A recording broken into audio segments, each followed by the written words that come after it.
I know.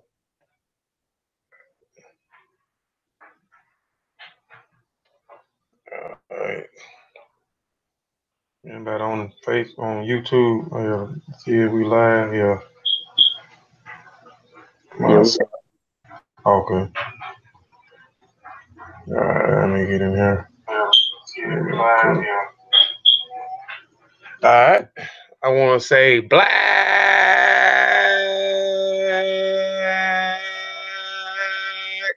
African power, family. Welcome back to the Mossi Arakunrin Clan YouTube channel. Uh, I am Ren E. Kofi Piesie.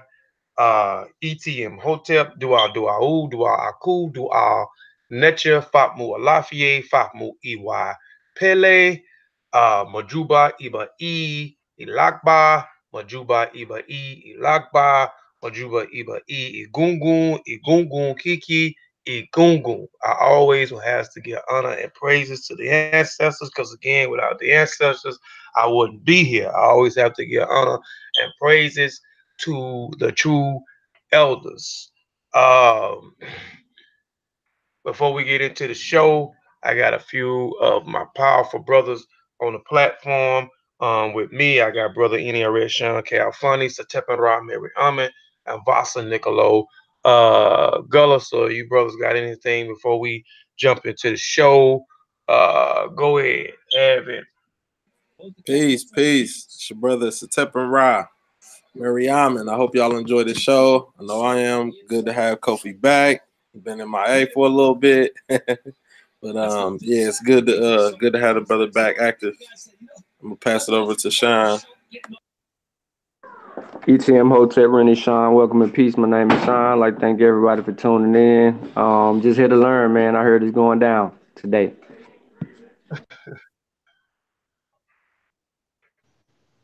Peace to the panel, peace to the chat. Here to listen and learn as well. And I'm gonna go back on mute. All right. Family, please share the show with somebody you may think may be appreciative of this show today. Let me share my screen. Piece of those in the chat.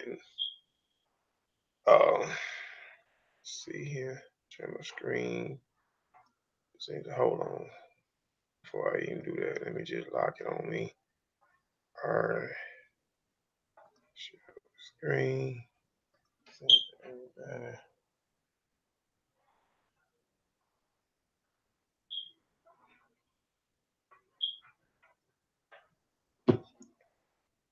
Um,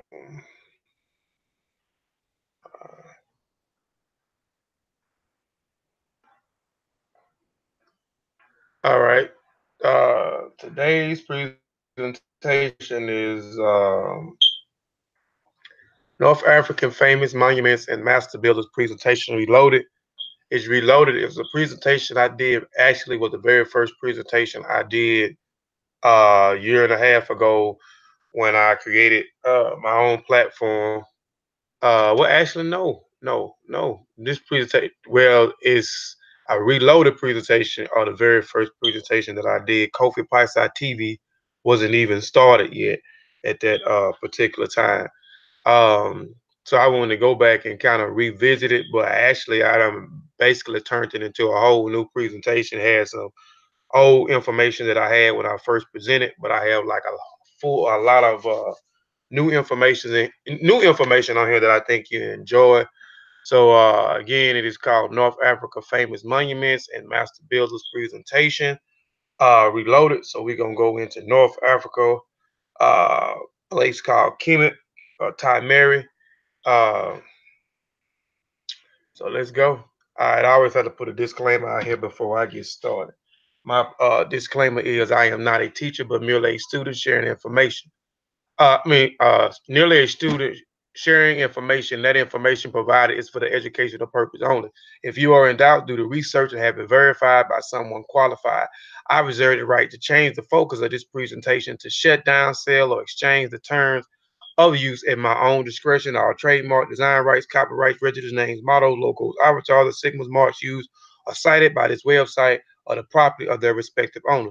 I reserve the right to add information as it comes available in the future or adapt changes, improve information as it comes available in the future. Inputs wanted, changes, additions, or deletion are encouraged. This is my saying. Those who follow me know I believe in this saying. I think this is a powerful statement. As I learn, we all learn. This is my new saying for 2019. Let's get this culture. All right. Before we delve into the presentation, I want to throw out a few definitions. First definition is masonry, the stone, brick, or concrete used to build things. Work done using stone, brick, concrete work done by mason, stonework, Freemasonry. Mason, a builder or worker in stone, build from the strength with stone. Engineer, a person who designs, builds, or maintains engines, machines, or public work, designs and builds a machine or structure, the men who engineers the tunnel. Designer, a person who plans the form, look, or working in something before being made and built typically by drawing it in detail. One who creates and often execute plan from a project or structure. Astronomy, the branch of science that deals with celestial objects, space, and physical universe as a whole. A scientist study of the stars, planet, and other objects in outer space. Arithmetic, a branch of mathematics dealing with properties, manipulations of numbers, the mathematics of integrity, rational numbers, real numbers, of complex numbers under the operation of addition, subtraction, multiplication, and division. Geometry, the branch of mathematics concerning the properties of relations of points, lines, surfaces, solids, and higher dimensional analogs, the areas of mathematics that deals with points, lines, shapes, and spaces. So at first I wanted to throw these definitions off because majority of what this presentation is talking about masonry. It's talking about stone bricks, building, those who building, those who design and bring those designs to life, those who uh, engineer certain things, astronomy, arithmetic, and geometry, mathematics. So I wanted to throw those out there first, those definitions, those working definitions, so you can kind of follow what we're going to be talking about in the presentation. Nubia, which is Tai-Nahesi, architecture 3700 BCE to 3200 BCE. These dates are tentative. They may not be the actual date, may be rounded around, or so they may be a little bit off. So don't take my word as these dates as being totally accurate. But Ta-Nehisi agriculture 3700 BCE to 3200 BCE is one of the most ancient in the world. Now the pyramids, which is the Meru, 2700 BCE to 1600 BCE, are the most famous class structures in all Africa. The Meru of Kemet remains one of the world's greatest earlier architecture's achievements. The Ramich, which is the Egyptians, agriculture, architecture traditions also saw the rise in the vast temple complexes and buildings. So you had the different stages of building. You had the mud structures, which we're going to talk about, those structures that was built in mud.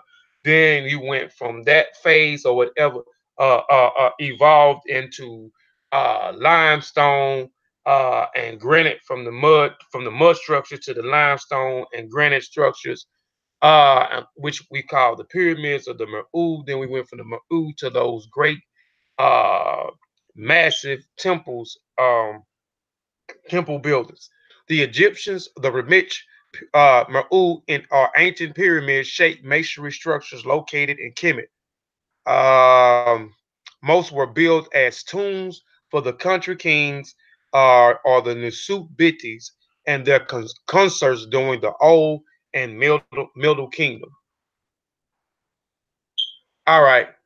Tep Hesed in Hat Im Ket Rek Neet Nebet, which is this is the transliteration. I'm sorry, I don't have the sesh. I'm one of the members of the Seshu Ma'ani Meta Nature group that can't work the J sesh where we actually can put the sesh symbols up here. So I just only have the transliteration and the translation at this time. So again, Tep Hesed in Ahet Mket Rek Naet Nebet. The correct in the translation is the correct method of investigating nature to know all that exists. The above sentence can be broken down to give a better detail as Tepes.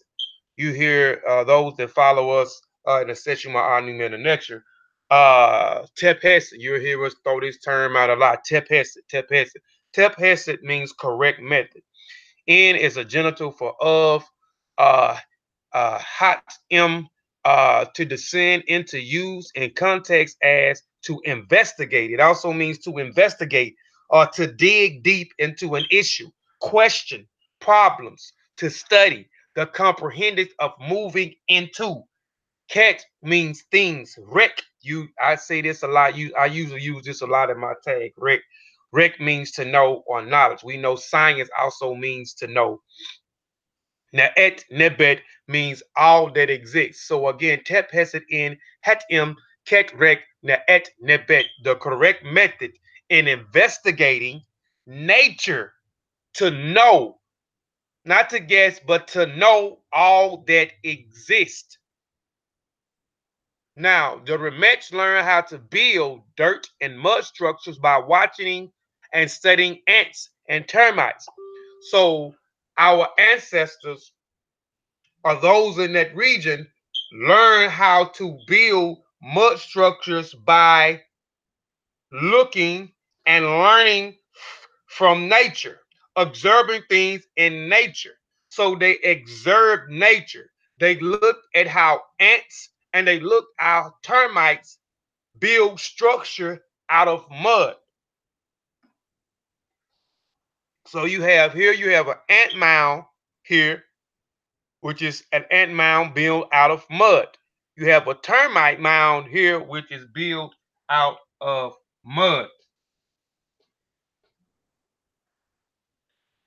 Mastaba, or what they will refer to it as in Kemet in the sesh as the per dejet.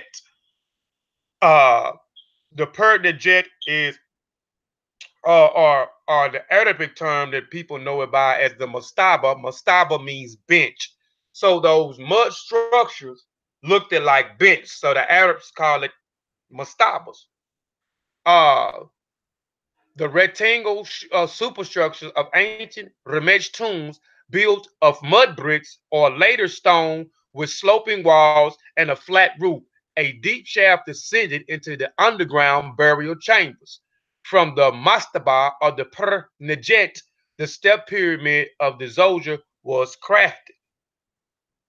A tomb is an enclosed space for the respiratory of the remains of the dead. Traditional tombs have been located in caves. So listen to what it says. It said traditional tombs has been located in caves. I know a lot of us, we make the mistake as saying that the European is cave dwellers.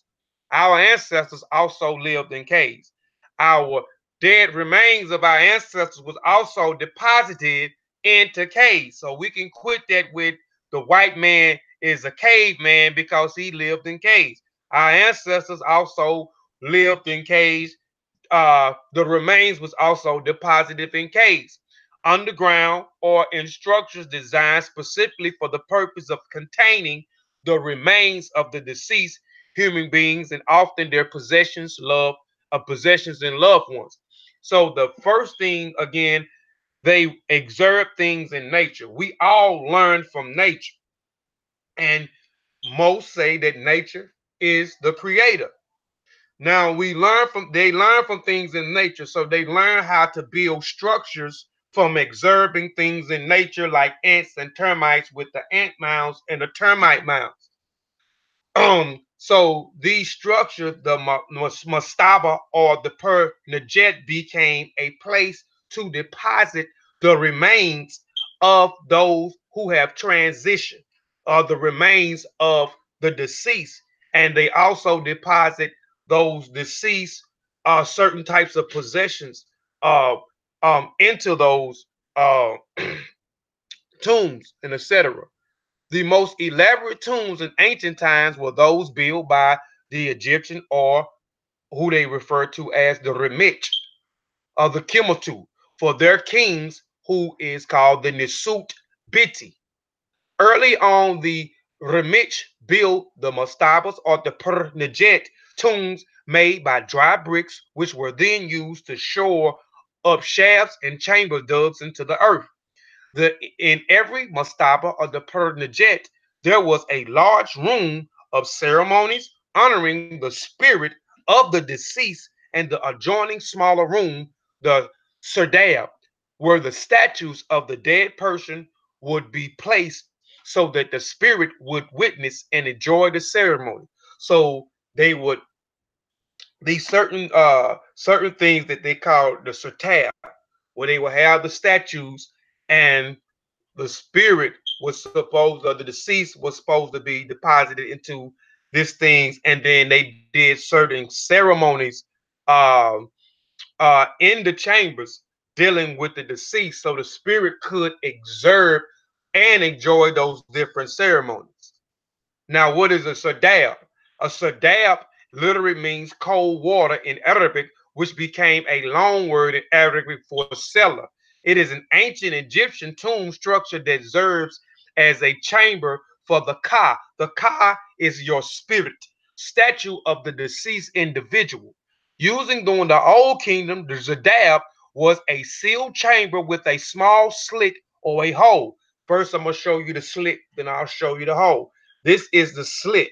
This here is the Nasut Biti, or King Tai, during the Old Kingdom. This is his serdab with the slit.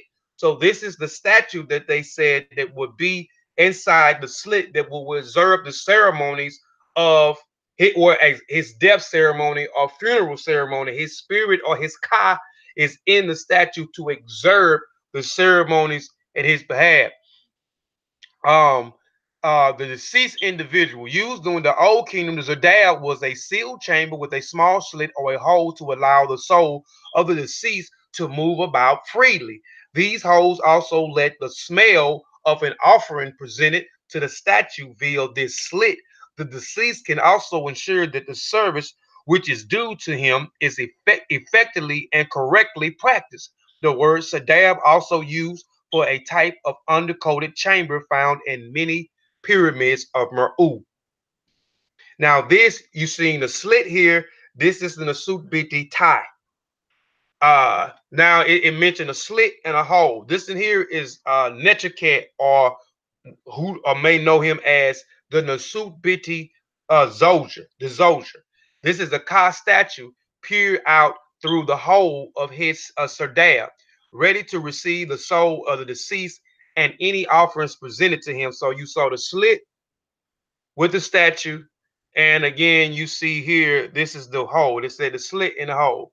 So this in here is of Nechaket, or those may know him as King the Zolja. The mastaba of the Pernajet continue as a tomb for the common people, but for royalty as was replaced by the structure known as a pyramid, the Mer. The commencing with the step pyramid of Saqqara. The royal pyramid was reached their heights and splendor in the constructions of the great pyramids of Khufu of Giza, built in 2551 to 2528 BCE.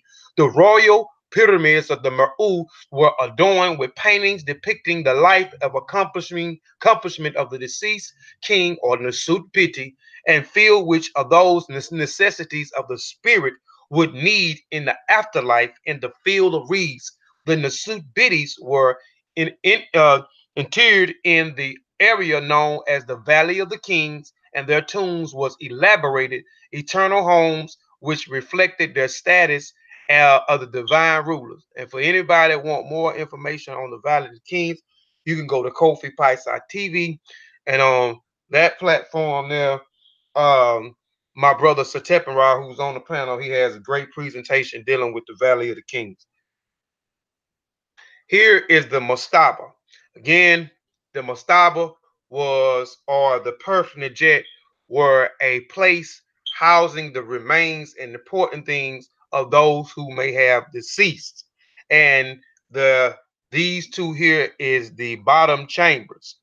These things here. So the bottom chambers, and you had the mud brick that was built on top of those uh housing areas for the deceased. Now this is a false door that was in the mastaba. The false door is part of the decoration of the mastaba, or the pernajet was the important false door. This would be a place that relatives will come to bring their offering and reciting formulas. This false door was usually, and you'll hear us on this platform as well as Kofi Paisa TV, as well as Seshuma Ali Metaneta, where we give an offering formula to the deceased. The false door was usually an east side of the tomb, so that the living would be facing west into the land of the dead. On the more simple mastaba tombs or the permanent jets, the false door would be on the outside wall. On the more elaborate tomb, and a small chamber inside the tomb held the false door, also a second small chamber separated from the first by all walls. Sometimes this wall would have a small hole. This room is the sadab, which we talked about, and I showed two different sadabs. I showed you the Nasut Biti Thai, and I showed you the Nasut Biti Netrike or Dizoja, held by a status of a deceased. The Ka, which is the spirit, would then inhabit the statue while offerings were made. The false door was covered with the inscriptions and pictures related to the deceased and his life, titles, details. Oh, you scared me. Oh, titles, the Ka then inhabited the statues while the offerings was made. The false doors was covered with inscriptions and pictures related to the deceased and his wife, titles, details, estates, workmen, and officials, but mainly the reference also as the funeral worship of the deceased. Now let's go back. Now we talked about the mastaba or the pernajet, where they observe nature and learn how to build from ants and termites building in mud. So their structure of housing the deceased remains was the mastaba or the pernajet, which was made out of mud brick.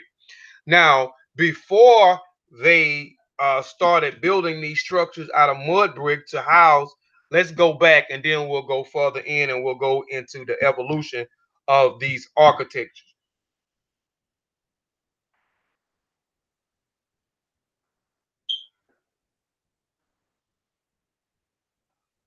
All right. Now, the earliest form of ancient Egyptian burials was the pit grave. All ancient Egyptians are Remich or the Kemetu, both the rich and the poor, were buried in shallow pit graves that were situated in the desert. The earliest types of graves houses the corpse, and gradually small mementos of the deceased were buried with them, such as weapons or tools that were used by the deceased. The mementos took a different status over time and were reviewed as sacrificial offerings to the gods of the neters. The more value the offering, the happier the gods or the neters or the neterus, according to the vast entries into the afterlife. Additional offerings were also left by a side of the grave. Excuse me. A shallow rectangle grave, usually with rounded corners, was prepared according to the length of the bodies and was situated on the edge of the desert area. The grave was positioned with reference to the river Nile so that the body faces the west. The river Nile was believed to be the bridge to the entries of the afterlife. East East was a place of beginnings, while the West was considered a place of the death. Of death.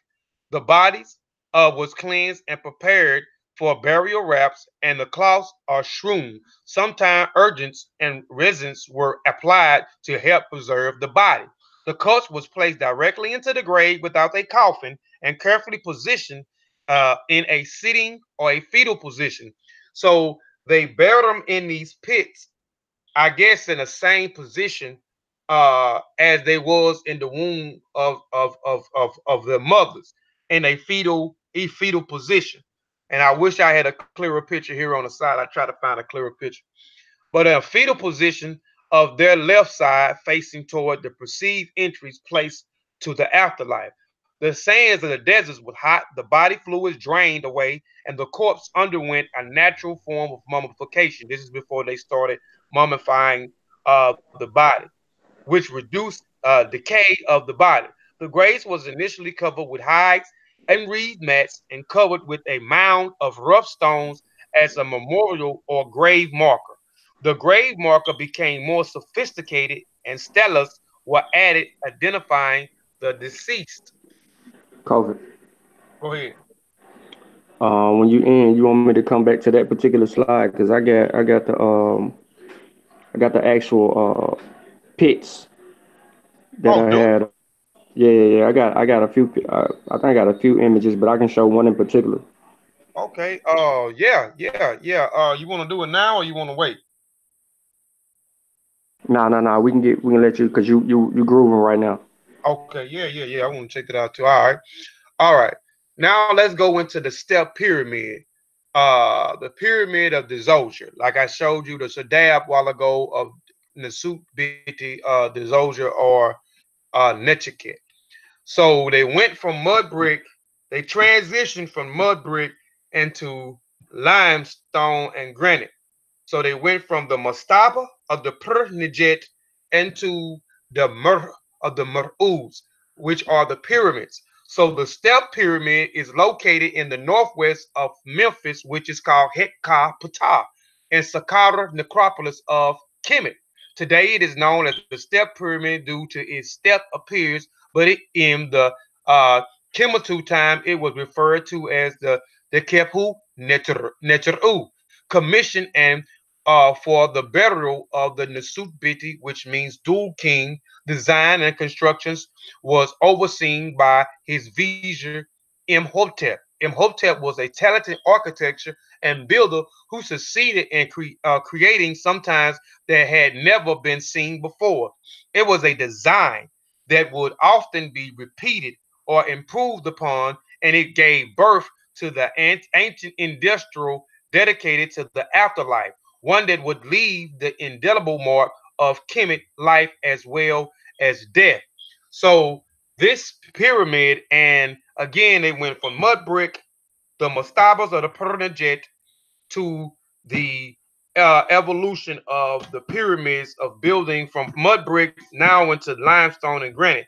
Now, the mastaba or the step pyramid is nothing but the mastabas or the pernijet stacked on top of each other to look like a pyramid. And then later we'll get into how the sides begin to smoothen out. Who's smoothing the side? Because they started evolving their architecture over time. So the first pyramid was the step pyramid. Uh, and the step pyramid went from the mastabot went to the stacked mastabot, which became the step pyramid, and then they and started building lime and granite, and it evolved into the smooth side pyramids and etc. Now here in this picture, the step pyramid, you can't see a lot of the limestone and the granite that was on there due to invaders coming in and taking the limestone and granite off and building other things with the limestone and granite that and those that came in and robbed the tomb. So the grave robbers and the invaders came in and raided the tombs and also took the limestone and the granite off of these certain pyramids and built certain things. But you had some of the Suk Biddies did the same things in their own reign to add to their own uh, burial chamber, a burial tomb, a housing, a house to house their remains and their important things that they wanted to take with them into the afterlife. Imhotep was a versatile genius. He took a number of roles in his life. He was the high priest, and again, uh, he was a vizier. He was also a high priest.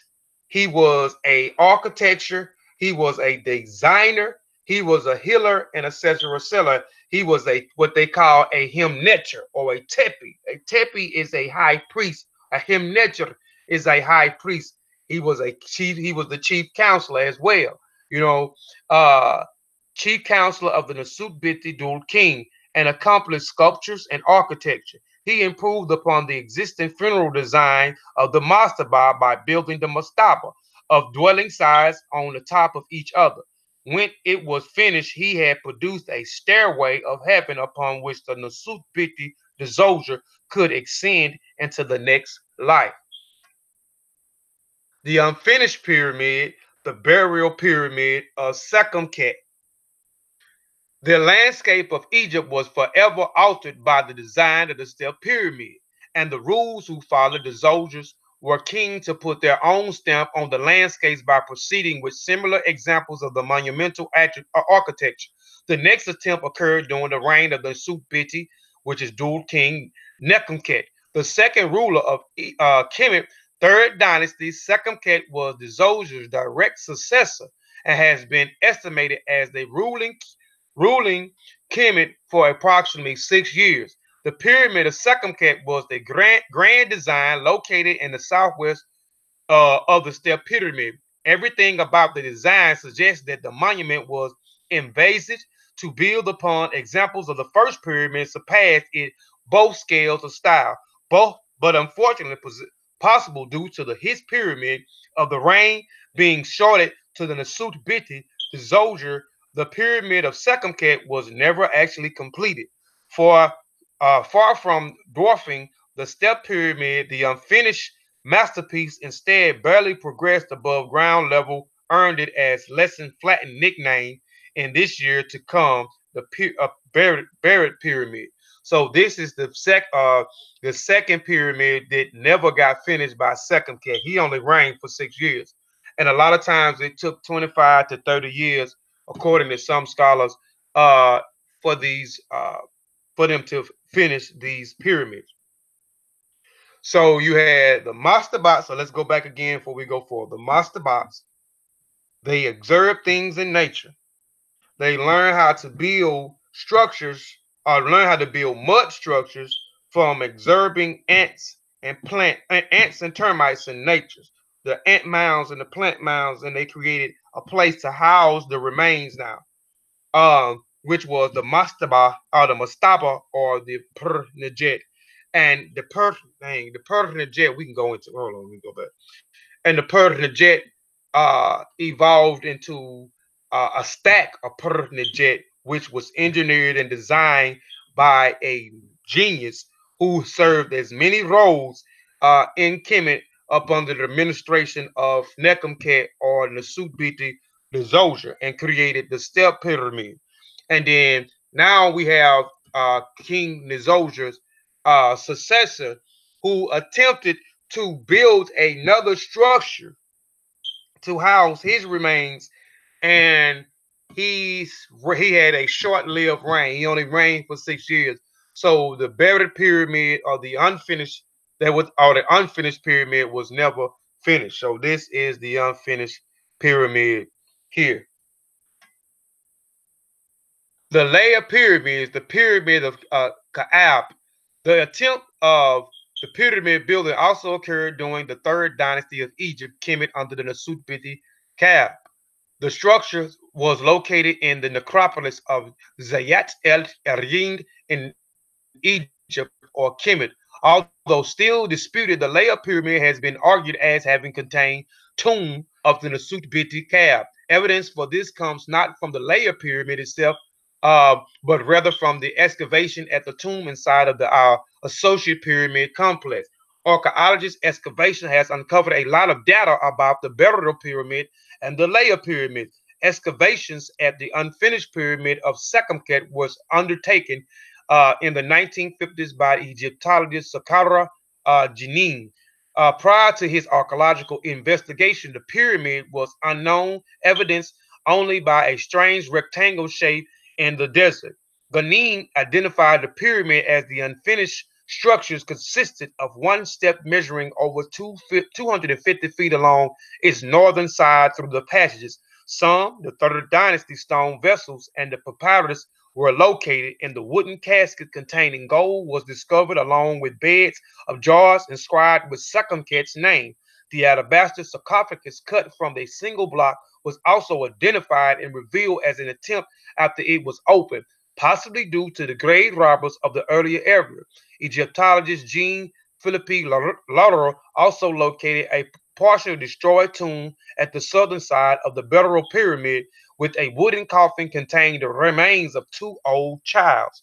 At the end of the third dynasty, none of the Kemet's rulers had yet been able to exceed the design of Imhotep's ambition to Nasut Biti Zoja and exemplify the step pyramid. So here is the pyramid of Kab. So now they're trying to reduplicate uh, what was created, the mastaba or the Pernajet, and Imhotep created a design of stacking those Pernajets or those mastabas and creating a housing place for Nekemket or King Zosa. So now they're trying to reduplicate that, but they are being unsuccessful. So you had Sekemkek, who was unsuccessful with this unfinished pyramid or the Barrett pyramid, and he had a short reign too. Now you have Nasut Bidri Cab, who is trying to attempt the same thing and was unsuccessful with the same design as Imhotep has created for King Zoja or Nekemkek. And here's the pyramid here. The medium pyramid, the pyramid of honey. The Nasut Bidi honey was determined to succeed. So he ordered constructions workers to begin to the south of the Cantoria capital of Medium. The town was to be the location of a large pyramid, which in turn would be surrounded by a cluster of huge mud bricks, mastabas or pernajets, known later as the pyramid or the Meru of the medium of the structure, sought in his designs of emulated in initial works of Imhotep as a designer and was one of Imhotep's successors. But the successors' modification to the initial step pyramid designs were to prove disastrous. The Nasut Biti Huni passed away before the work could be completed. So his successor, Seneferu, decided to carry on with the work to see it through. Adding to already existing problems was the fact that the pyramid was already under construction when the design was altered due to the new request from Seneferu to make it bigger. As a result, the construction was extended, and the steps of the complex structures were encased in limestone upon the sand base. So this is the pyramid of Huni, uh, who died before it was completed, and his successor Seneferu took over and changed the designs some. And again, they are trying to attempt the same design that uh, Imhotep did by stacking the Pernajet or the mastabas on top of each other and creating the first form of what we call pyramids, which was the step pyramid that houses the remains of the deceased or the royal ones. Now, going back to the mastabas or the Pernajet, now the Pernajets that was built out of those mud bricks to house the remains. Now, when we talk about the mastabas and the Pernajets, those housings, it could be poor people and people of high status could have a mastaba or a pernajet. Now, when we start getting into the pyramid age or the evolution of coming out of mud brick into limestone and granite, now you start to get more into those who have a royal tutelary, or those who have a high status, those who may have money that can afford to build these structures to house their remains and their important things that they want to take with them into the afterlife.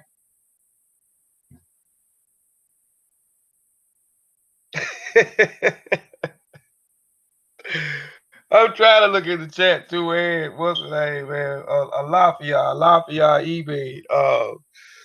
To everybody in the chat. Sister Sophie said I'm rolling them Mars. uh, Now the medium pyramid, the pyramid of Huni. The Nasut Huni. Okay, we get it now. So Nasut Pidi only means king or dual king of upper and lower in Kemet or Tai Mahu and Tai Shaimu. Um, so Seneferu finished what would be called a medium pyramid or the pyramid of Huni. The bent pyramid, the pyramid of Seneferu. So now Seneferu has completed or tried to complete and finish or duplicate the design that Imhotep had, which wasn't successful. Now he's attempting to create his own after finishing uh, uh, Huni's pyramid. Nasut Bidi Neseferu was not easily determined from the unsuccess of repeating the magic of the step pyramid by the Nasut Bidi Nizosha. The next attempt by the Nasut Bidi Neseferu was the construction of the bent pyramid. While the bent pyramid contained large strings, especially a comparisons to the Kemet most famous pyramids, the significance of the bent pyramid is the way in which its design represents a transitional stages. So now we're going into another stage. We went from the mud brick until the stacked mud bricks was creating the first form of a pyramid to now trying to build in limestone and granite, but reduplicate that same first structure pyramid or the stacked mastapas or put in a jet. Now we're going into he's not going to even try. You done had a few people who attempted to try to duplicate it that was not successful. So now he's going to create his own design. So now you starting to see how the stacking started to become smooth on each side. The bent pyramid in which was designed represented a traditional stage. The design of the step pyramid had been altered, and the first attempt, and this was by Seneferu. Now remember, the construction of a smooth-sided pyramid, the results was not actually extended, but it was a new direction for the pyramid of the Mur'u design, of the Murth design in Kemet. And it is did achieve would be improved in the years to follow is boast and interests multiplied chambers, including one below ground, and a hole in the ceiling of the northern chambers connected to the western entrance passageway. The pyramid of the Mer, named at the time as Seneferu's southern shining pyramid, to the day still retaining the majority of its overlaying and polished limestones. The Bent Pyramid revolutionized successfully built and techniques, but any views of the pyramid quickly indicated all did not go as planned.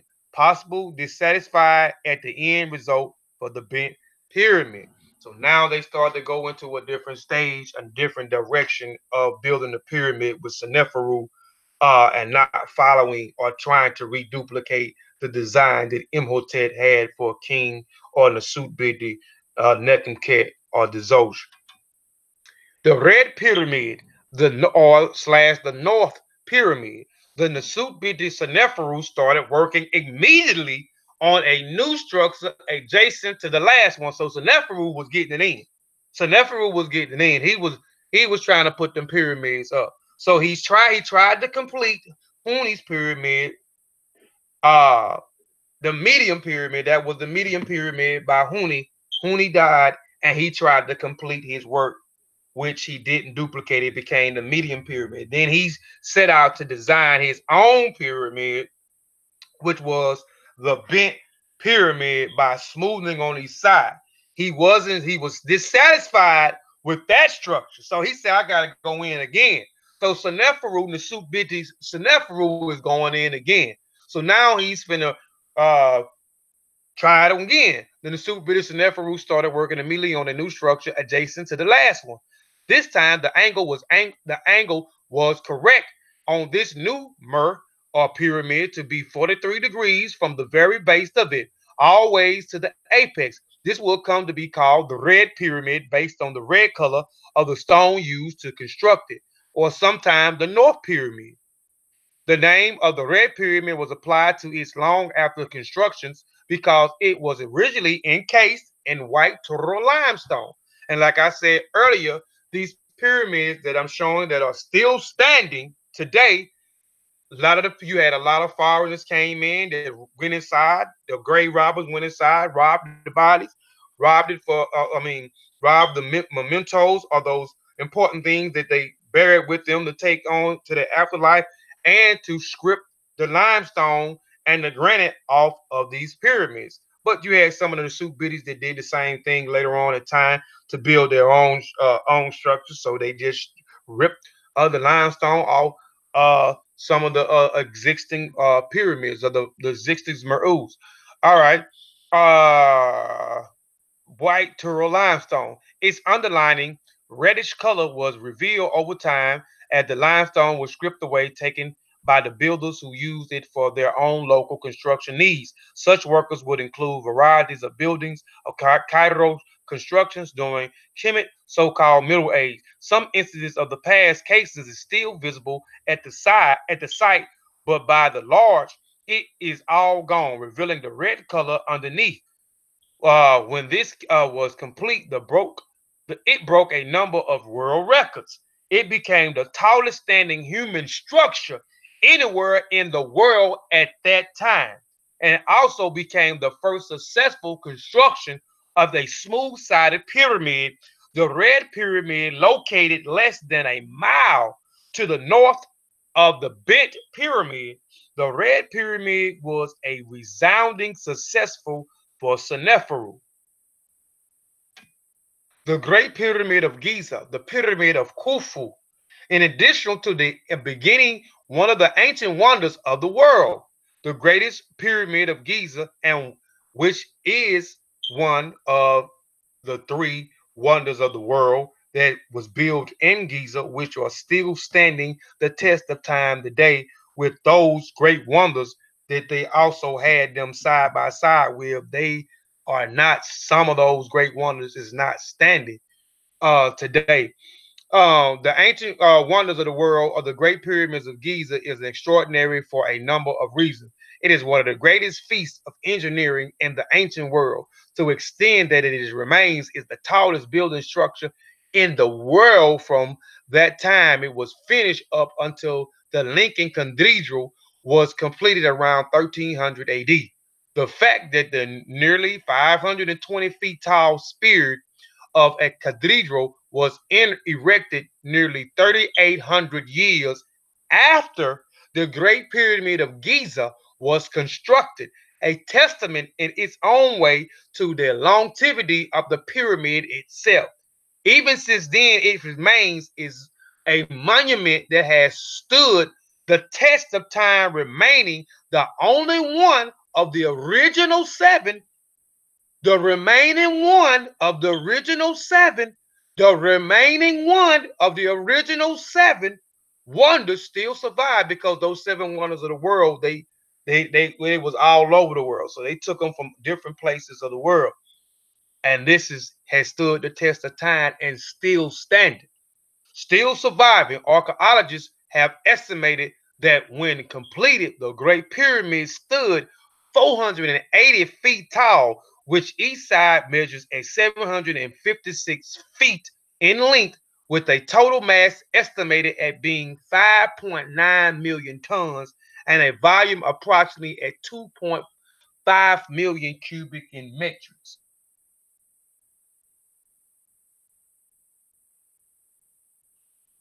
All right, the remains of the pyramid of the Jagafri.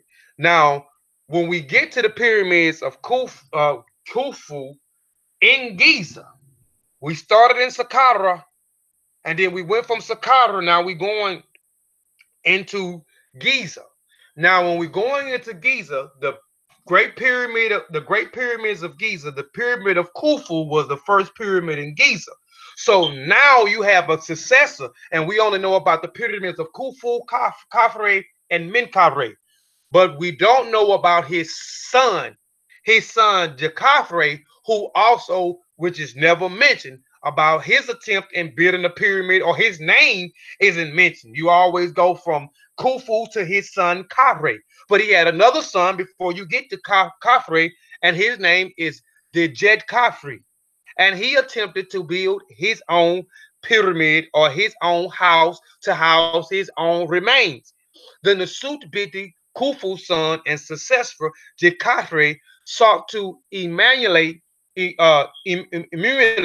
father's success by commissioning similar work on his own, resulting in what will come to be known as the Pyramid of Jekafre or the Jet Kafre staircase as it was known in ancient times. The Jet Kafre pyramid or Mer was constructed to be both vast and beautiful. The Sutbidi de Kafre pyramid was built south of Giza at Zayate El Aryan, but it was not as large as a great pyramid in Giza. The structure had interior and polished granite and limestone, and the workers in important raw material with high level qualities. It was also crowned by a large pyramid and capstone at the apex of the pyramid. Despite the precision of the construction of the beauty of of its outcome, the pyramid of the Jet Kafri has not stood the test of time. And here is the pyramid. He completed a pyramid, but it has not in Giza, and he is the son of Khufu. So now we can start acknowledging Khufu's first son or his son. I'm not gonna say it was his first son. I don't know what Jeketfre was his first son. I know he was his successor. So he came after his father, and he designed his own, but his pyramid or his Mer did not stand the test of time. So here is the remains of the pyramid of Djet Khafre. Um, did I finish it? Okay. Today, a little more than a pile of ruins state that led many early archaeologists toward the conclusion that the pyramid of the Mer was not completed, but is used as a high quality, important building. I said it was completed. It wasn't completed. Important building material is made. The target is later years when it first started in searching. Although the end of the New Kingdom period has been identified as the most likely period in which materials were taken from this pyramid and used for new projects. And again, like I said, you had certain fathers came in, and you had certain suit biddies in different periods that also came and took uh, the limestone, granites, and other materials from other pyramids to complete uh, or build or start building their own uh, housing tomb. The pyramid of Khafre. So now everybody know about Khufu, like I said, Khufu, Khafre, and Menkaure. Now you know about the Jet Khafre. Uh, the pyramid of Khafre. The next major pyramid of Mer, the following was constructed in Giza by the Nasut Bidi Khafre, who succeeded Nasut Bidi, which is Dul King de Khafre, say he is another son of Khufu, also in the fourth dynasty. The Sut Biti, the Dul King Khafre, was constructed adjacent to the Great Pyramid of Giza, a rose to the height to the nearly 450 feet with a base having a length at 700 feet. The limestone block were used in the construction along with pink granite and casing of Tura limestone, all built upon the natural bedrock formation. This pyramid was contained the tomb of Nasutbiti Khafre of the fourth dynasty, but it was broke into by grave robbers during the Kemet first intermediate period. It was open and the intermediate period is you will see the first intermediate period, second intermediate period, third intermediate period, etc. This is when the government or the country government was broke down. You had different invaders that came in at a certain particular time or a particular period. It was open in 130.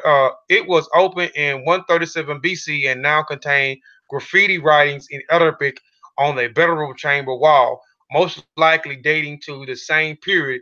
It is hypothesized that another structure may have been linked to this pyramid. The famous pyramid, the Haru Im Haketi of Giza. Natural outcrops were utilized for the raw materials to build this pyramid, and it is now the Sphinx, the Haru Himaketi. Like y'all know it as the Sphinx, but it is named the Haru Imhaketi.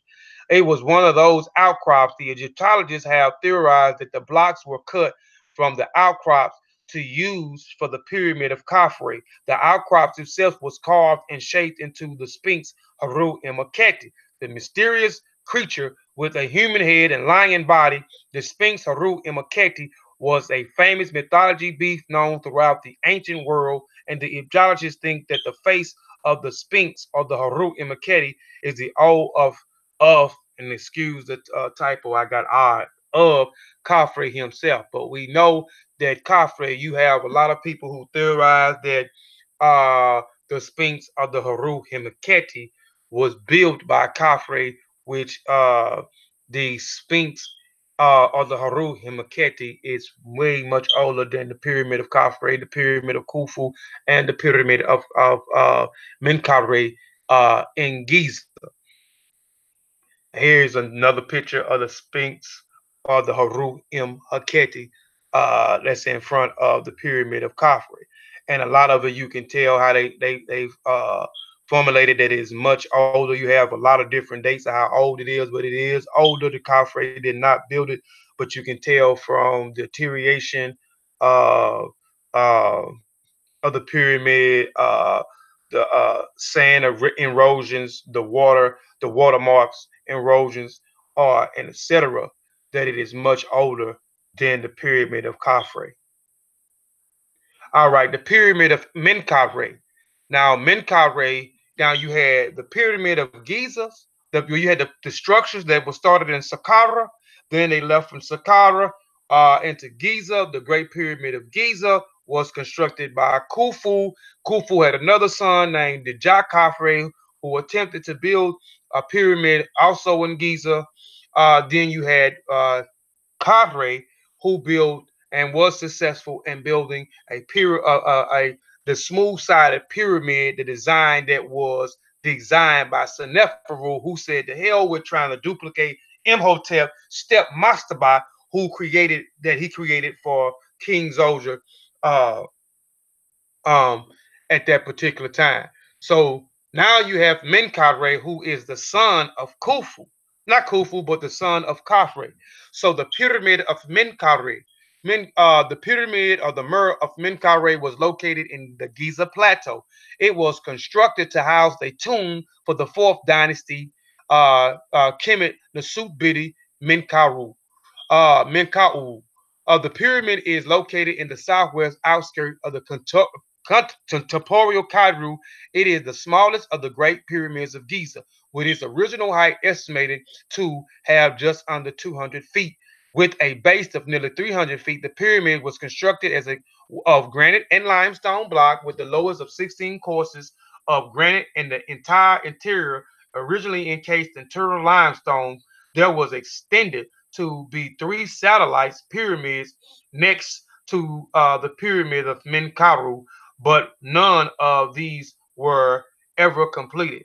Some of those Murs or Ma'us, they had smaller pyramids, uh, and some say that those pyramids were housed by their children, housed by their wives, in a series. The remains was housed. I mean, the remains was in those satellite pyramids, but none of these were complete. The largest are partly made in granite, like the main pyramids, while the other two did not progress in further than the constructions of the inner core.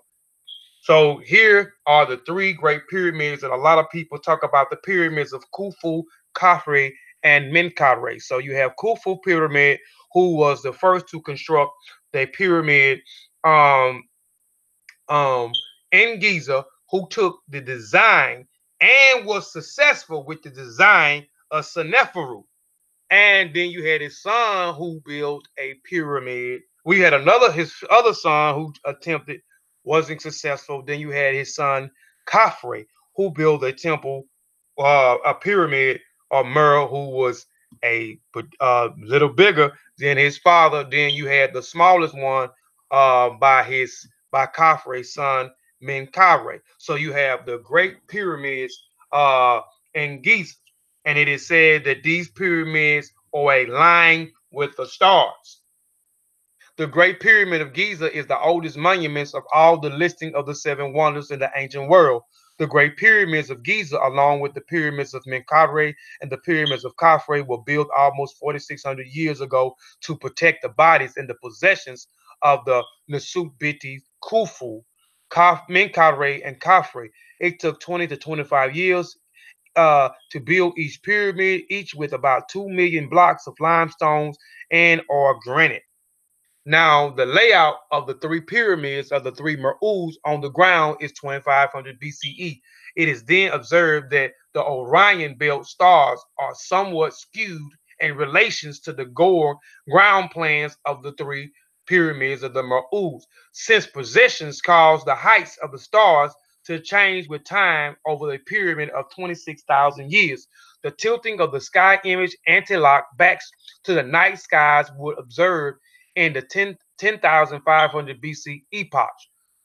We then observe a perfect match of sky ground images, while stars, the Mitaka, smallest of the three stars of the Rhine belt, is slightly slanted in the southern western direction related to the axle of the Milky Way, and the third pyramid is estimated that the layout by being offset from the two greatest pyramids is a similar direction.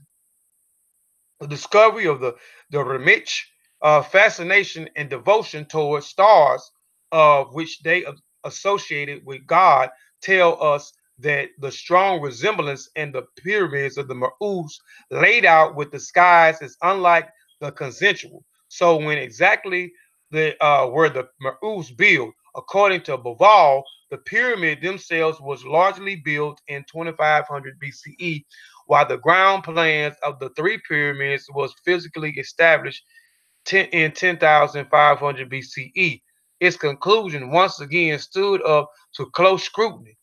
While some researchers disagree with the River Nile mirroring the Milky Way back in 10,500 epochs, others conclude that the exact mirroring occurred in 12,500 BCE, not the suggested 10,500 in BCE. So they said that these pyramids was in line with the Orion belt and the Milky Way. All right, the pyramid of Userkaf. The construction of the pyramid of Userkaf was built in a field of Saqqara. Now we're back in Saqqara. During the 5th dynasty, it was built directly in the northern of the step pyramid, which had been commissioned by the Nasut Bidi Dzoger so many centuries earlier. But unlike the step pyramid, the style of the pyramids of the Merus located within the complex followed the general design of their intimate predecessors. Constructions were dressed stones, cords made from up rubbles. The pyramids were situated in a complex and large size using different architectures and lower interiors compared to those that had most recently come before it. In a sense, of Saqqara location was both a new and old, and it was brought pyramids constructions back into the sites of the step pyramid, a place that had not for pyramid complexes since the pyramids of Userkaf reached a height of 175 feet, with a base of over 200 feet, following the complexions like Great Pyramids of Giza. The side of the pyramid descending upward at the angle of 53 degrees. Roughly hewed blocks of local limestones were used to build up the steps like rubble's cores for the pyramids. Ongoing removal of the limestone interior meant that a rough rubble interior continued to degrade over time, and the main pyramids of Userkaf was eventually left in ruins. Today, there are little marks of existing parts from the Consensual Hill in the pyramid field of Saqqara. The pyramid of the Mer came to be known as a local as the El Haran El Maharvish heap of stone due to its leaving its funeral chamber exposed to leaving the once grand pyramid resembling nothing more than the mounds of rubble. So now the pyramid looked like a mound of rubble due to those taking the limestone and granite off for their own other purposes. So this was the pyramid of Userkaf. the pyramid of Saqqara. Sahure, the pyramid of the fifth dynasty in the Subbidi Sahure construction techniques utilized in the structures, which is also common to all pyramids in the fifth dynasty, is use of the T shape beneath the superstructures of the temple. Digged in such trenches allow access during the ongoing work of usually filled with rubble follow the complexion of the structure. This can be seen directly in the pyramids of the Mer or uh, Nefer, Neferre, which was left unfinished with the T-shaped ditch visual to the investigation. Look, so many of the Kemet great monuments works, the pyramids of Sahure was heavily damaged by later generations taking and reusing it limestone interior. At the time of the completion, it's estimated that the pyramid measures over 150 feet in height and based in nearly 50 feet in length. The core of pyramids was made up of a low-grade, roughly hewed limestone block, predominantly sources of local quarrels and with space between the blocks and fill of the model of the rubble. So some of these pyramids I'm showing they looking like heaps of rubbles now, again because they did not stand the test of time and due to the robbing of the limestone, granite, and other such things. So this is and was the pyramid Sahure. The pyramid of Nefer-Irikare. The pyramid of Nefer-Irikare, also known as the Bah of Neferkare, the spirit of Neferkare, or the soul of Nefer-Irikare, was erected at the necropolis site of Abusir, located to the south of Kemet Giza Plateau. The tallest of the pyramids constructed during Kemet 5th dynasty, it reached an estimated height of nearly 250 feet when the first completed. The pyramid, although commissioned by the Nasutbiti Nefer-Irikare Kakai, was not completed before his death. Estimated as having reigned for approximately 20 years, Nefer-Irikare Kakai was the third Nasutbiti. His name means beautiful of the soul of Ra. Although the 20-year estimated of his reign is generally accepted, available archaeologists material has evidence only up to the fifth year of his reign. The pyramid of Dekadre Isi. The Nasutbidi Dejetkadre pyramid was constructed in the Saqqara, making him the first Nasut to build funeral architecture to the south of the estimated Saqqara necropolis, with steps core 6 layers height and the original height and over nearly 175 feet in time complexion. This pyramid was another comprised of limestone blocks, and the length was 250 feet per side, with the degree of accent and reach sides measuring 52 degrees to side degrees. Uh, the bent pyramid had tried unsuccessfully to use before forcing to alter the angles near the apex. So again, a lot of it wasn't just robbing the inside of the pyramid; it was also robbing the limestone blocks and the granites off of these pyramids. So this was the pyramid of Decade Ka Re Is. The pyramid of Unas. The pyramid of Unas, and I know a lot of people know about the pyramid of Unas, and we'll get into why I say a lot of people should know about the pyramid of Unas. The pyramid of Unas was also built in the field of Saqqara in the 5th dynasty. The pyramid was originally dubbed Beautiful or the Place of Unas, constructed in the enclosed proximity to the step pyramid construction under the Zoja at Saqqara. Unas pyramid complex also featured a causeway around nearly half a mile in length and followed the edge of the natural Wada feature. The causeway ceiling was covered and its walls were decorated with intrinsic and beautiful color relief images. There were also a number of mastabas or projects located to the northeast of the main pyramid holding the remains of the Nasubidi consorts.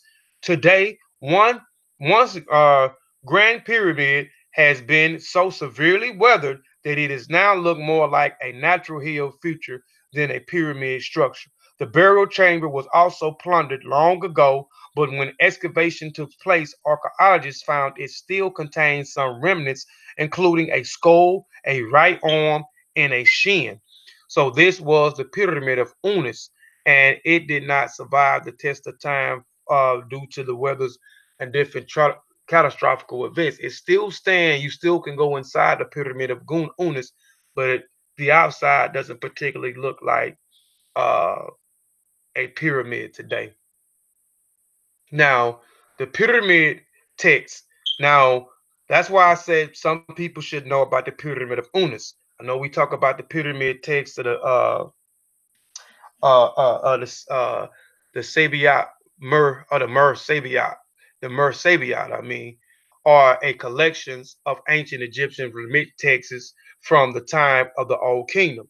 So the pyramid texts are possibly the oldest known religious texts in the world, written in old Egyptian. The pyramid texts were carved on the walls and the sarcophagus of the pyramids at Saqqara during the fifth dynasty, the sixth dynasty of the Old Kingdom.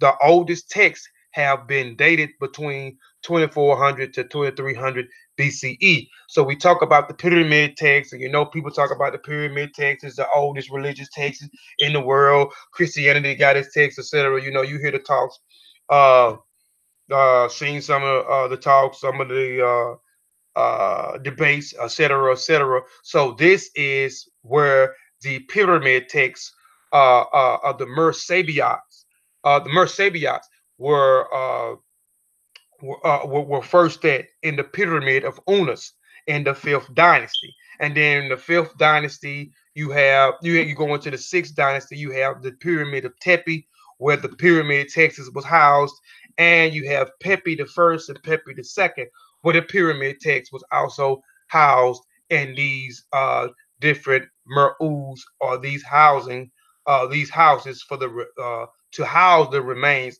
of the royal tutorials or the high upper echelons of those who may be rich and have money. And this is the old kingdom. Then you went from the pyramid text in the old kingdom to the middle kingdom, where you get the coffin text, where they start to write on the coffins. And then you go from the coffins from the middle kingdom, from the old kingdom, the pyramid text, the middle kingdom, you have the coffin text, and then when you get into the new kingdom, you have the Runu Per Haru, that y'all know, which is the coming forth by day or night, or what y'all may know as the Book of the Dead, and the misnomer name, the Book of the Dead, when we know it is the Runu Per Haru.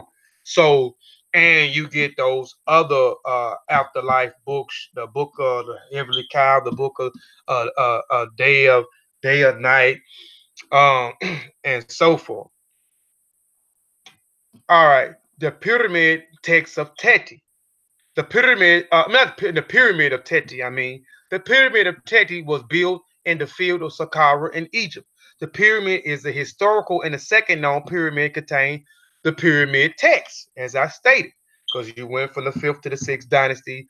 You first saw it in the pyramid of Unis, and then in the sixth dynasty, you saw the pyramid text of the in uh, the sixth dynasty in Teti's pyramid. The pyramid appears to have been modeled closely after the pyramid of the Jet Kadre Isa, and is situated in a complex with corresponding funeral texts, satellite pyramids, and two smaller pyramids dedicated to the Nasut Bidi Teti's queen. As I stated, you will see some of those Mer'us as smaller mar'us or satellite mar'us or satellite pyramids that houses the remains of the children, houses the remains of their wives or their queens. The original height of Teddy Pyramid was over 150 feet, and its base size measurement nearly 250 feet each. However, with others whose smooth-sided limestone cases was removed, and again, like I said, stated they was not only robbing the inside of the pyramid, they was robbing the outside of the pyramid of its lime casing, lime blocks, and granite stones, etc. Removing and exposing substructures of the pyramids eroded badly. The central cores was composed and locally sourced material made of stones and debris peeled in rubble formation. So that's why you started to see some of the nice structures. Well, some of the structures that they attempted to get, they never attempted. So it wasn't on the same design as Imhotep. Then you had Seneferu, who said, "The hell we're trying to what's the name? We all done tried to formulate this same design of stacking these perdigets of Mastabat, the design that Imhotep made for the Zoja. I'm gonna create my own." He started off with the bent pyramid that was starting to smooth the sides, angle the sides. Then he was successful, uh, and that started a revolution of the pyramids being smooth uh, on each side. But again, we know they started building in limestone. They went from mud brick to building in mud to limestone and granite and limestone. They started robbing a lot of these pyramids, and it didn't stand the time. Started looking more like rubble pyramids on the outside.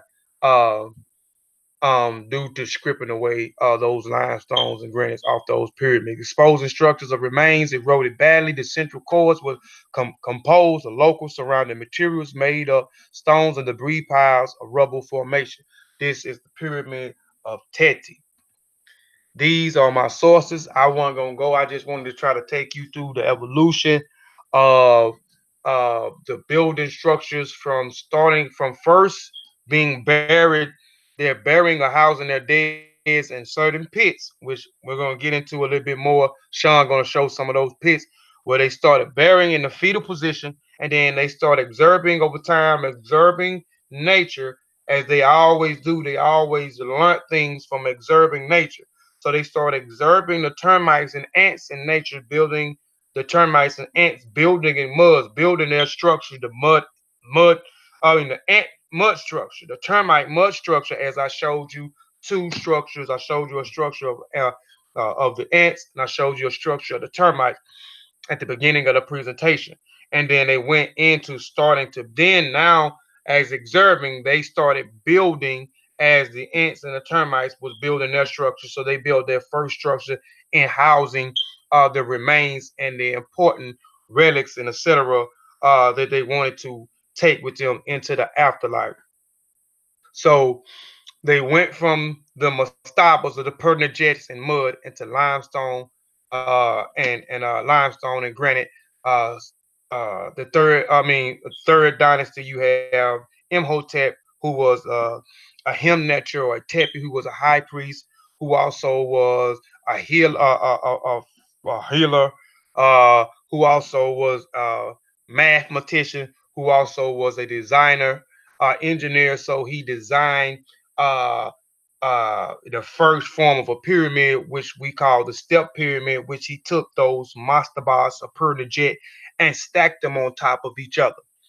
Uh, that he created, and then you had other Nasubitis that came in that tried. You had the Nasubiti Han and the Nasubiti Cobb. You had the Nasubiti Seneferu who tried to reduplicate this pyramid, this step pyramid, which unfortunately then you had Seneferu who took the design and made his own design pyramid and tried to smoothen the sides off and created the bent pyramid, which he was unsatisfied with. And then he went into creating what they call the North Pyramid or the Red Pyramid and and then from his style of pyramid, this is when you start to see his styles of pyramid uh, pop up everywhere from Saqqara to Giza. And I didn't put all the structures in there because there's some said there's 118 to 138 different pyramids. And you did have some structures, they went into building temples. But they also still, while building these temples, they still built pyramids. The pyramid age never did, completely stop when you get into the new kingdom. I can show you a pyramid of Nasut Bidi Atmos. Atmos had a pyramid. So it did not phase out during the old and middle kingdom. You had pyramids in the new kingdom, as well as you start to go into the new era or the new phase of architecture by building these massive, massive temples with pillars adorned with beautiful pillars and etc. But these are my sources here. Uh, a few books that you can get, a few of my other sources, articles that you can get. So I keep it paused here for a second. Um, we'll come back and then I'm gonna stop real quick. I want to see those things we talked. Like I said, we talked about those pits before we even talk about them. I mean, those were the first places that they buried the dead in these desert places. Uh, let me start sharing my screen so Sean can go into these pits real quick, and then I jump back, and then we'll end the show. I got it locked on you, Sean. So whenever. Okay. Hold on, my computer acting a little stubborn. Oh.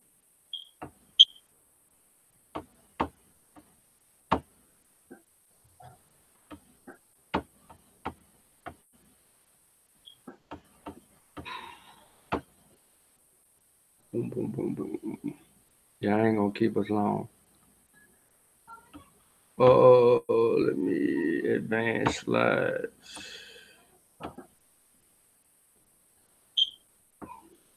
When I did this, I was addressing the dude, Hebrews claim about where did the remnants bury their dead, and so I kind of went into a little bit of history as well, and talked about this. Here's one of the mounds right here, as you can see. This is how they were found in a fetal position. This is two people. You see the head and the teeth right there. Then you see the other pit mound.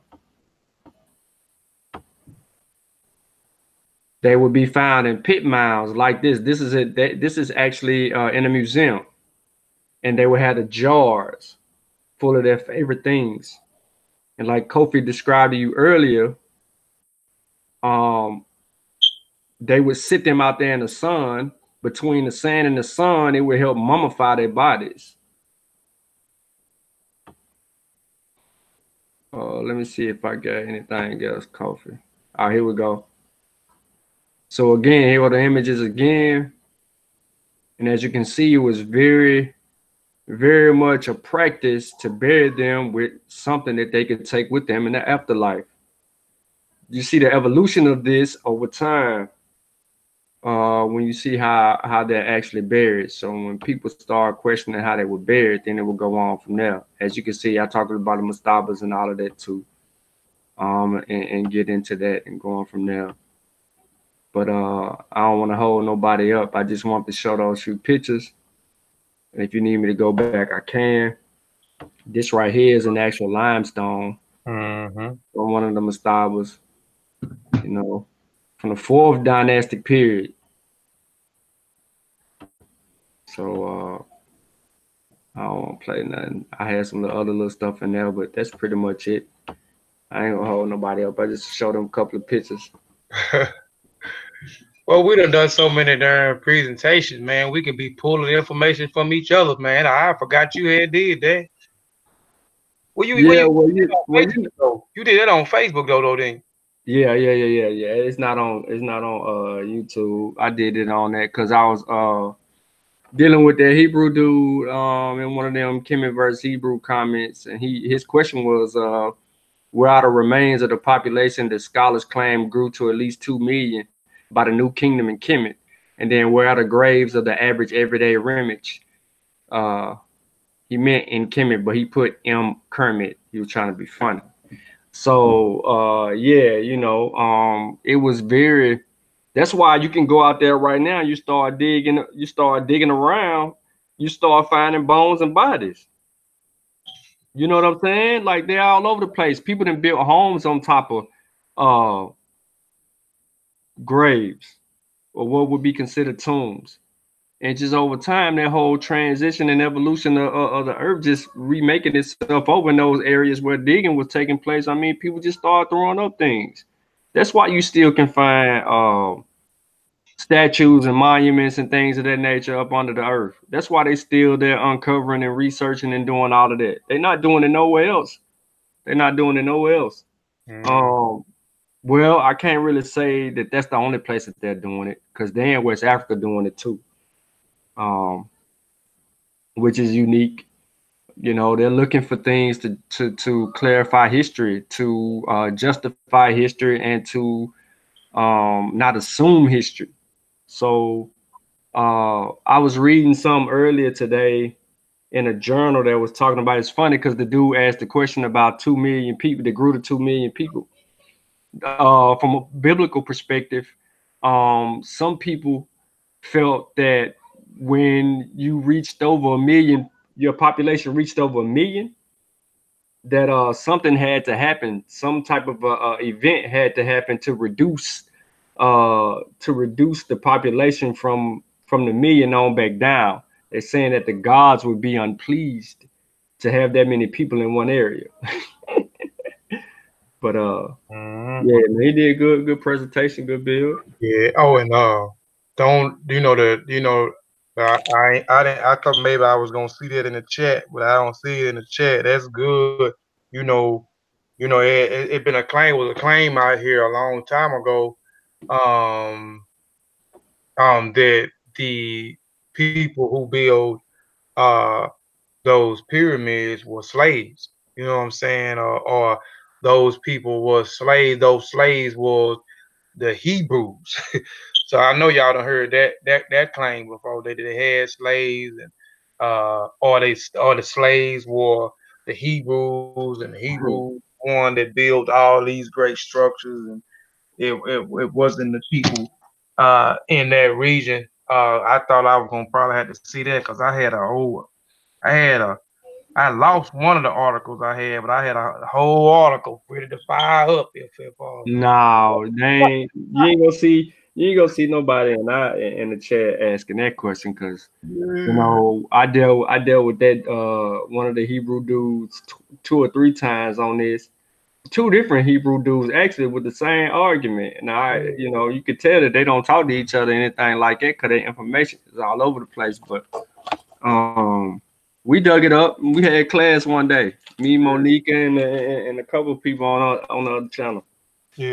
And we kind of went through all of that, dealt with some scientific journals and articles Right. and evidence. Yep. Well, I already fired up, just in case. I said I wasn't gonna throw that in there. I just said, if it come up, I'll be ready for it. So, you know. But anybody else, man? Satep and Rob, Mary Yaman, Rasa, Nicolo, Gullah, man, y'all got. Yeah, man, it was a good show, man. Very informative about the pyramids and stuff like that, the monsters. So yeah, I Yeah. enjoyed it. Yeah. Do you think they? Good, Rasa, you know? good build. When I heard you mention them paying attention to termites, it made me think about some stuff I read where they make the argument that a lot of these stone tools that we see evolve over time were actually built by women in South Africa. And they say one of the tools that they identify with a weighing stick, and this is where they would take a stone and put somehow they carved out a hole in the middle of it, and they would use it for multiple things from hunting, but one of the things they would use is to um, dig up termites. That made me think about that and how they make the argument that majority of the stone tools that we come across were actually built by women. Um, that when you said the part about the termites, that came to mind.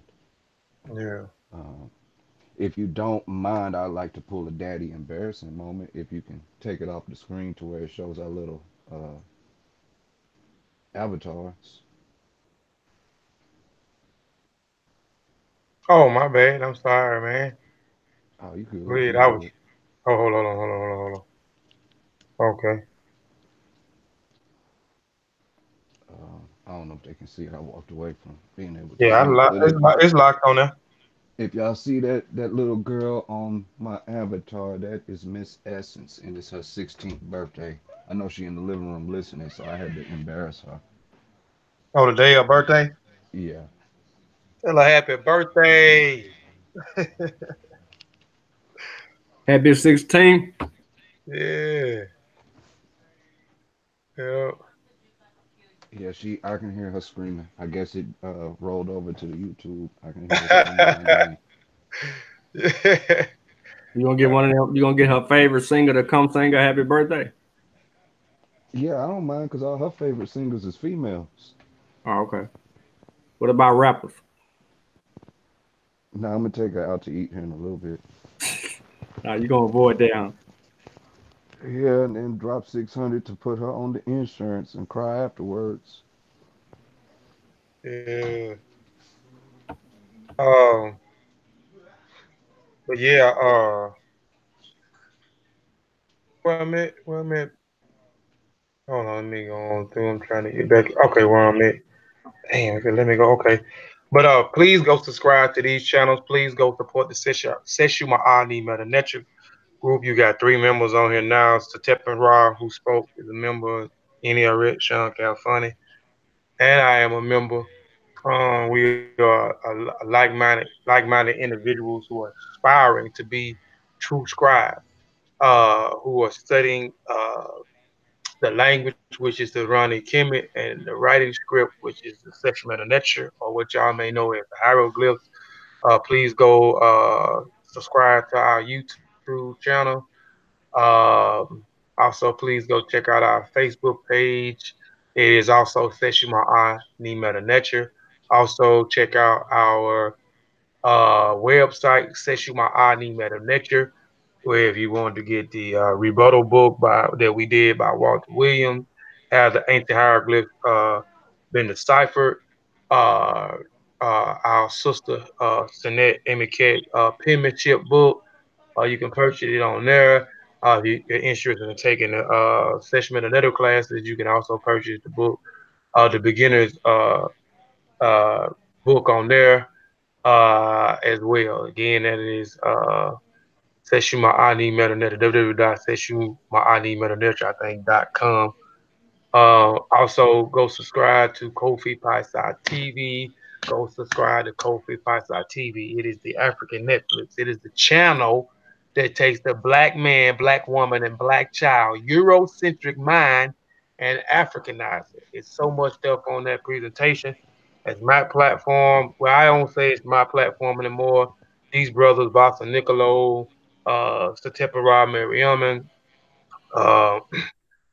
uh, Sean, T'Challa. That's their platform as well. They also have presentations on there. So go check out those But brothers' our name ain't on there, y'all. presentations. Because I started the platform before, but that's the Kofi Piesie TV family. So it's a lot of information on there. I got a lot of information on there. Kofi Sean. Piesie and the Pips.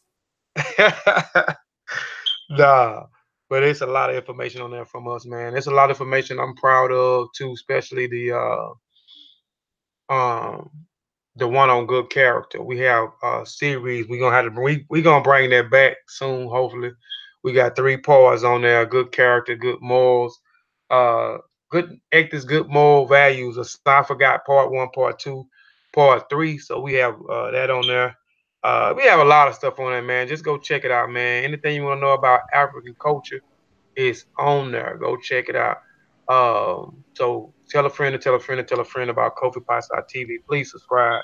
Also, if you hadn't subscribed to the Mossi Warrior Clan channel, please go and subscribe to the Mossi Warrior Clan channel and hit the notification bell. We hitting you every Sunday with some good information. Also, go to our Mossi Warrior Clan like page on Facebook where we upload a lot of information in West Africa, particularly, but we upload information in East, South Africa, and Central Africa as well. So go check that channel out. Sean been on there doing more than anybody right now. I was trying to keep up with him at one time, but I hadn't been uploading like I normally upload maybe 2 or 3 pieces of information a week, Like, and you I can't used do it, to. man. You can't keep up. That's it. Just say you can't I keep up. can't. I can't keep up, man. All I right. can't. That's it. You ain't got to try to justify it. And then plus I ain't on Facebook like talking about it too much no more. I kind of taking a break from Facebook. I might pop on there every blue moon or whatever, but I'm not on there like I used to be. So, but please go and support those uh platform. Please go support. Please subscribe. Please tell a friend. But before you tell a friend to tell a friend about those platforms, let them know that these three platforms are educational platforms. Tell them that they are educational platforms, meaning that if before you get on here, warn them that you ain't gonna see no foolishness. You ain't gonna see nobody disrespecting anybody on here. You're not gonna see a whole bunch of profanity going on these platforms. You ain't gonna see a whole bunch of nigger shit. Excuse me, nigger shit on these three platforms. So just warn them because they may not want to subscribe because most of our people is not about learning and uplifting and expanding their mind where they can take it and share this information with other people and try to help build uh our community and protect our families and our women and etc. So, warn them before they do that because they may want the nigga shit, you know what I'm saying? And these platforms ain't the platform. So these are let them warn them, educational platforms. So please go support. Uh uh subscribe. I appreciate everybody for tuning in to the Mossi Arakunrin Clan YouTube channel again. We appreciate it. We'll appreciate it. We'll appreciate it because you could have been doing anything else with your time, but you choose to spend your time an hour and two to listen to what me and that crazy other guy named Any Herrick Sean Calfunny uh got to say, man. Anybody else, man, before I end the show? I was trying to see if anybody had any questions too. Nah, stay tuned. Next week we're gonna get into West Africa, man. I'm gonna hit y'all with a little presentation that I've been cooking up. I think I'm gonna have to do a part two to it, for one specific reason, dealing with there was a question asked about our involvement in selling each other, and I may touch on it a little bit in the presentation that I do next week. But the part two to that presentation, I'm gonna give you a specific account about these people. First, we're gonna learn about who a particular people is, and their spiritual beliefs and practices, a little bit of their culture and traditions, as well as their historical influence, and during colonial times, and at the height of the kidnapping of our ancestors. And then a part two that to try to answer a question using specific accounts, which I believe helps when we just randomly answer questions based off of a few things. That doesn't help viewers understand the involvement. But when you use specific accounts, then you have the actual sources that validate the validity of what took place and why and how it took place. And so, look forward to part one and part two. I'm not throwing out names and telling you what it is. I have posted on some of this information already. So I've been kind of trying to educate people slowly. That's why you're seeing so much come up out of off the like page and then my Facebook page. But it's a method to my madness. So I can when we talk about it, I don't have to spend a lot of time rehashing it when I've given enough information for you to harp on. So continue to bring your pen and paper. Next week you're gonna need it because there's some definitions and some terms you might want to screenshot and have right next to you during the bill, because it's gonna get interesting. And it's I think this will return to a not so lengthy, but a longer presentation than normal. It's not going to be about 30 minutes, 45. It may be about an hour. So that's all we really need of your time. We're going to learn a little bit more about West Africa. We're going to get back into a specific West African tribe and traditions and culture. Peace. Where's part two of the Nuba people? Great question, Watson. Man, I thought that was gonna be today. I ain't finished it, man. I ain't finished it yet, man. I'm I'm tired. I'm lazy, and the rest of the info, I'm halfway. The rest of it I have to type out the book, and I ain't feel like typing because I was gonna finish it, and that was going where I was gonna be today. But then Somebody key up the what kind of music is it? The Jeopardy music, please. Please, because that did not answer Vasa's question at all. it's Please cue out. up It's the coming. Jeopardy music. It's coming. It's coming. I just gotta finish. I'm halfway with it. I Yeah. gotta finish it and then screenshot some pictures out of the book and add them to uh add them to the presentation because I just gotta get because I couldn't find a bunch of pictures on the internet, but these two books I got a bunch of the pictures. So I'm gonna do it. Kofi was supposed to be presenting the next 3 weeks. I have been No, no, presenting no, that. no, no, no, no, no. Some kind of way in between the next 3 weeks, I got pulled into a presentation.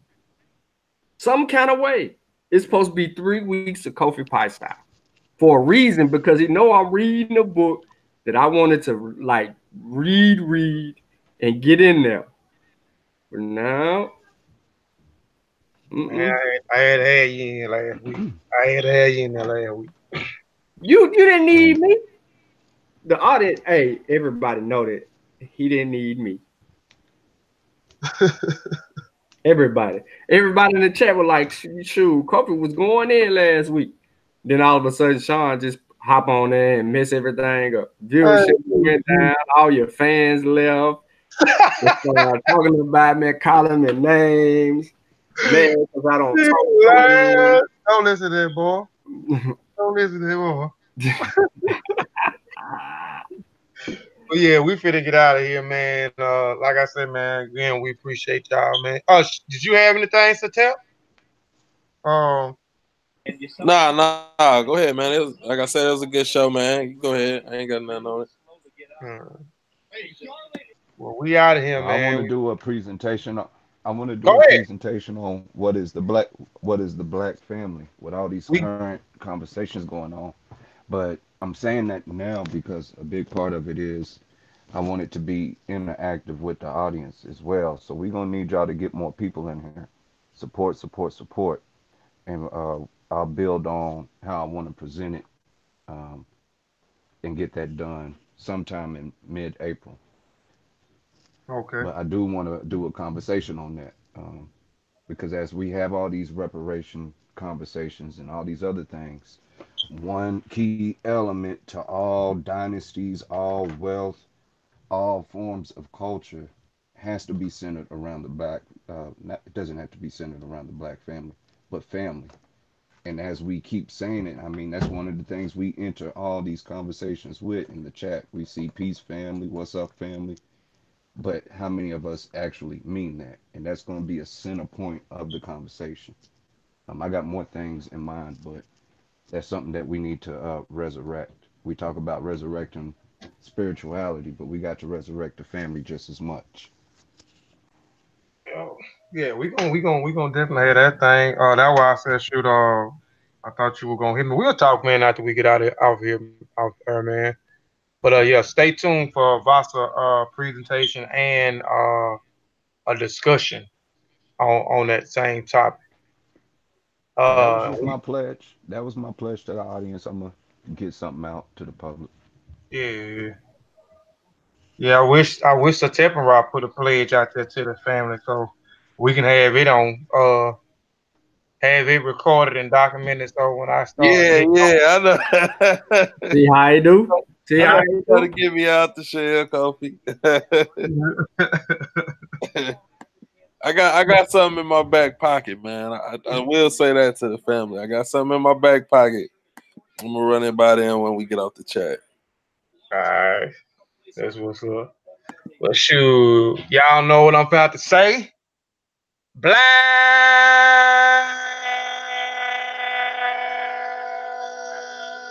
African power, family. Harmony. We'll see y'all, man, next week, man. Peace, peace, peace. paid that price. But they take it out. They took everything else. History is a clock that people use to tell their political and cultural time of day. It is also a compass that people use to find themselves on the map of human geography. History tells of people where they have been and what they have been, where they are and what they are.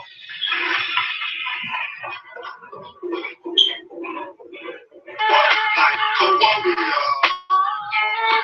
Walk like a warrior. Walk like a warrior. Walk like a warrior. I ain't talking about no hustler. I ain't talking about no gangster. I'm hollering at the soldier.